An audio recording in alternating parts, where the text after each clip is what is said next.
golden child. I think the real problem is that WWE just said, yeah, this is going to be it, and you guys are going to like it whether you like it or not. And I think, WWE fans kind of took that personally, and they were like, just because of that, we're going to boo the shit out of this guy. And there's nothing you can do about it, WWE. But I think with this potential match with John Cena, this fan favorite, although the Cena sucks thing has been going on forever, I think that this match could propel Roman Reigns over the top, past the hump, into a potential, I don't know what's the word I'm looking for, but a guy that can both garner the cheers and the boos, respectively, depending on where you are. Almost to that John Cena kind of level. Yes, exactly.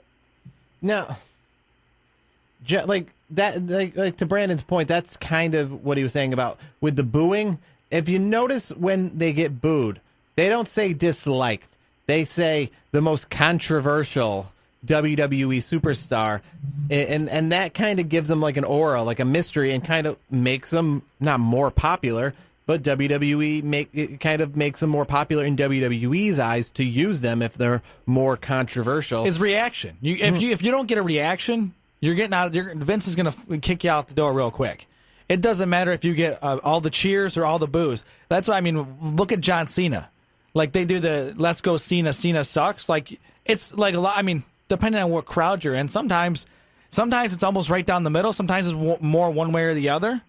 I think, I mean, that's the thing with John Cena. Like, he has that aura about him, so to speak, where, the majority, half the crowd loves him, half the crowd doesn't like him. And I think that's great. And I think for Roman Reigns, it's probably, I mean, I haven't been to a show in a while since this big, I mean, Roman Reigns has been getting pushed for a while, but I haven't been to a show in a while that I recall, like, I didn't really think about the Roman Reigns cheers versus boos. But, I mean, you guys would know this more than me because you guys went to the shows. I mean, from watching on TV, I feel like it's like 20% like him, 80% don't. Am I too high, too low? I mean, where do you guys stand? I mean, being at the shows recently. Sure, that's about it, yeah. 80%? 80% dislike, 20% like him. Because I do see some Roman Reigns shirts. Yeah. I mean, I was just thinking, I mean, I haven't been to a show in a while, but that's, I wanted to get your guys' thoughts on it because I haven't been to a live show in a little while. And I haven't been to a live show in this John Cena Roman Reigns feud, so that's kind of what this whole topic is exploring. But I mean, recently though, I mean, I don't think his cheers to boos has really gone anywhere in a while. I think it's been pretty consistent, where across the board. I would say in the least last year or so. I think it's going up in the upward trend with the John Cena feud in the cheers because of the fact that he's starting to also explore, making fun of not making fun of himself, but explore, calling out other superstars for what they call him out for. But instead of just ignoring it and just being like, I'm the best and there's nothing to do with, like, exploring the calling out John Cena for being a movie star and, hey, you know what, I may suck and you may not like me, but I'm here every single night. It's doing similar to what has made The Miz so popular as of late. The Miz hasn't come out and, well, he does come out and say that he's great, but he's come out and he's kind of said the things that fans want to say, not exactly about himself, but about other people, and that's kind of gotten people on board with The Miz. That's why The Miz is so popular lately. People aren't on board with him because he says he's great, and they're like, you are great. He's popular because he says John Cena isn't great, and the fans don't think he's great, and I don't think he's great. Never says anything about himself in that sentence, and that's what the fans are getting on board with. Yeah, I to your point, I agree that. And that's what fans are getting on board with John Cena there. Yeah, I would agree with that. I mean, here's the thing. The Miz, I think he's very entertaining. I think he's one of the most entertaining, parts of WWE right now. I mean, his whole thing going on. I like the Miz Raj. I mean, it's even given them a little bit of a boost. Not much. They're still in the background, but I think it's even given Bo Dallas and Curtis Axel a little bit of more je ne sais quoi is what Paul uses. How about that suit Bo Dallas? Yeah, I was going to say that's good. To your point, go ahead, Paul. Yeah, can I ask you guys a question? And I don't know if you guys have noticed this or it's just me, kind of on this entire topic.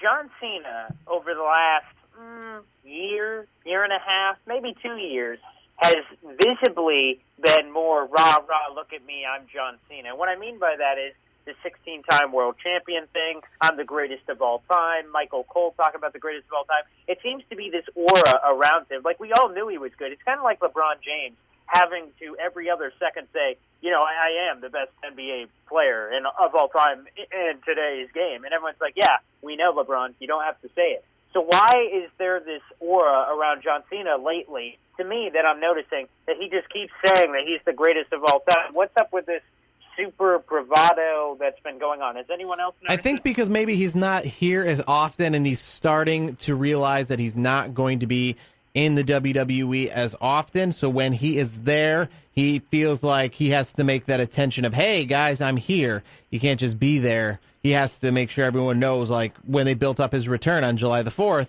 he had to then come out and be that person that everyone was hyped up to see. He couldn't just come out and be like, yeah, I'm back. What's the deal? He had to be like, that's right, folks. You were waiting for me. Of course you were waiting for me. Why else wouldn't you be waiting for me? I'm the greatest. So I feel that that's why he's being like that lately. He has to kind of mask the fact that he's not there that often, that he is a movie star, that he is taking time away from WWE. He's kind of deflecting the fact that he is The Rock.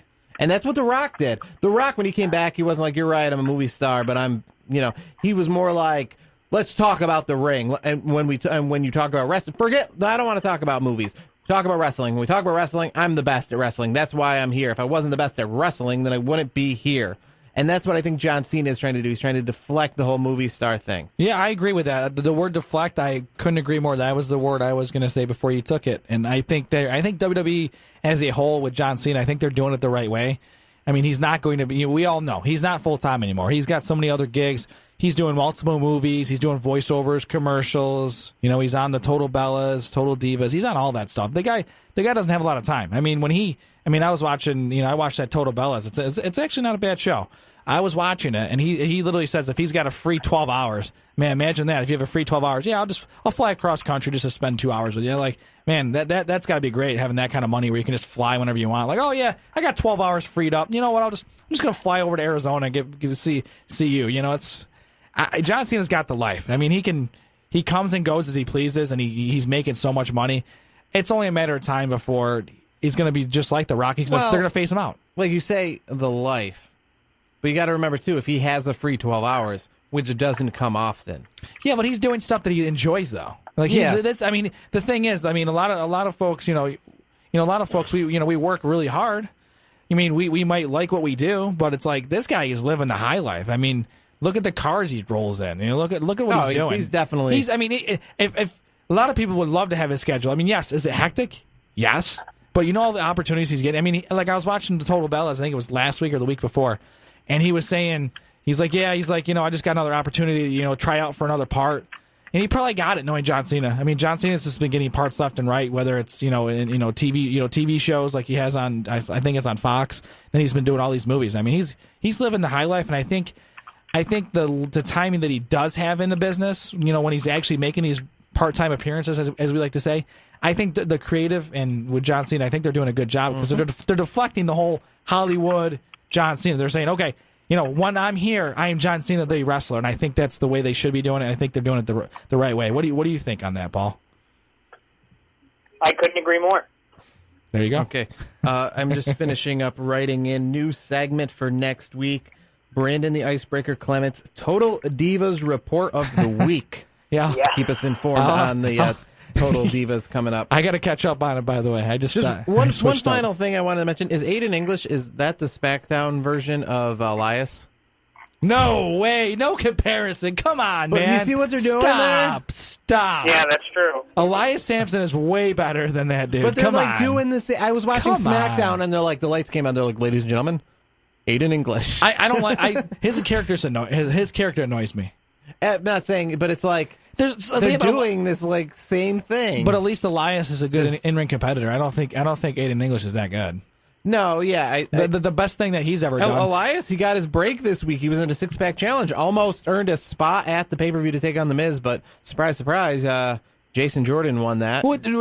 Yeah. When I watched that, woof, big surprise there. I think we all saw that. The way they were building that match up, that was no doubt in my mind he was gonna get it. But we'll get to our picks later. But I think I'm curious to see what you boys think about that matchup for the title. We'll talk about that later. But I thought it was a good way to end the show. I thought it was good. I enjoyed that.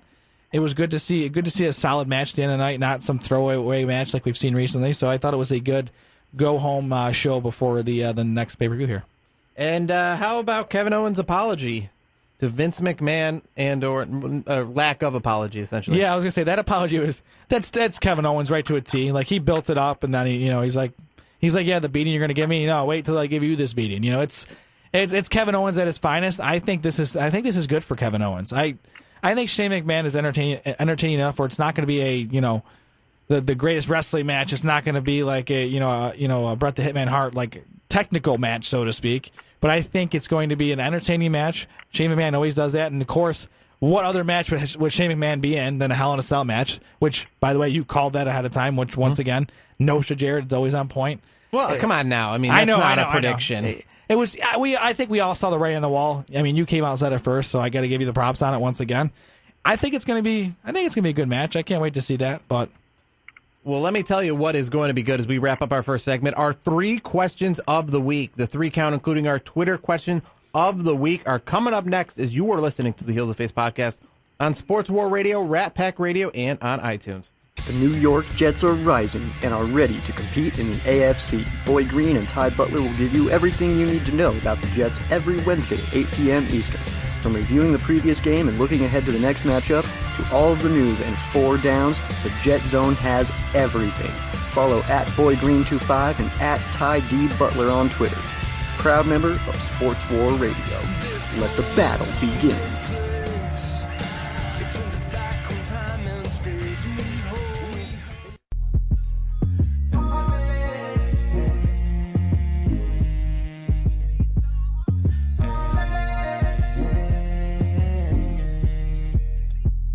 This program is simulcast on WRPR Rat Pack Radio. Go to ratpacksports.com for more information.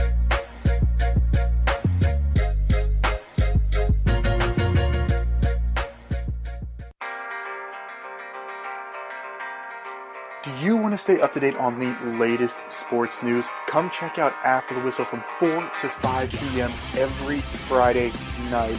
We talk about the NHL, we talk about the NFL, we talk about the MLB, you name it, we got it. Tune in on Sports War Radio.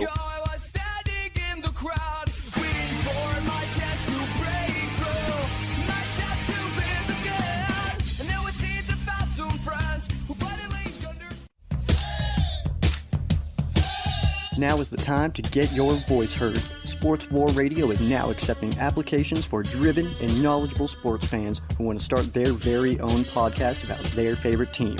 Sports War Radio has an international audience and is growing fast. Don't miss the chance to become the go-to news source for your favorite team. Email sportswarradio@gmail.com and tell us why you would be a great addition to our team.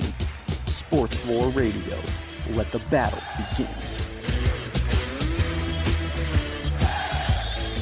Now is the time to get your voice heard. Sports War Radio is now accepting applications for driven and knowledgeable sports fans who want to start their very own podcast about their favorite team. Sports War Radio has an international audience and is growing fast. Don't miss the chance to become the go-to news source for your favorite team. Email sportswarradio@gmail.com and tell us why you would be a great addition to our team. Sports War Radio. Let the battle begin. Let's get back to the action. This is the Heel to the Face podcast on Sports War Radio. So, you think you're untouchable? Word life. This is basic thugonomics. This is basic thugonomics. Word life. I'm untouchable, but I'm forcing you to feel me. Word life. This is basic I think John Cena should come back to this song. I agree. Maybe this week, maybe this weekend would be great. If he really wants to get the fans over Roman Reigns, I think he should come out to this on Sunday night. Absolutely. This is my favorite John Cena track right here. It's better than what he has right now. I love that. I personally... That's the thing with John Cena. He really hasn't had too many tracks. I mean, this and what he's got now, pretty much. Yeah, you're right. Good point. Yeah, that's a good point. That's how much I pay attention to John Cena's entrance music. But this is the better one. So it is time for our 3 count. We have 3 questions to ask our panel this week. We start with the Twitter question of the week that we asked both our panel and the world. It's our Twitter question of the week. 58 votes this week, and everybody was all over the road. So it was a few weeks ago that many rumors started that WWE was going to bring back some traditional WCW pay-per-views They brought back Great American Bash, as we remembered, for a short period of time, and there was rumor that there was going to be even more. Well, this past Monday,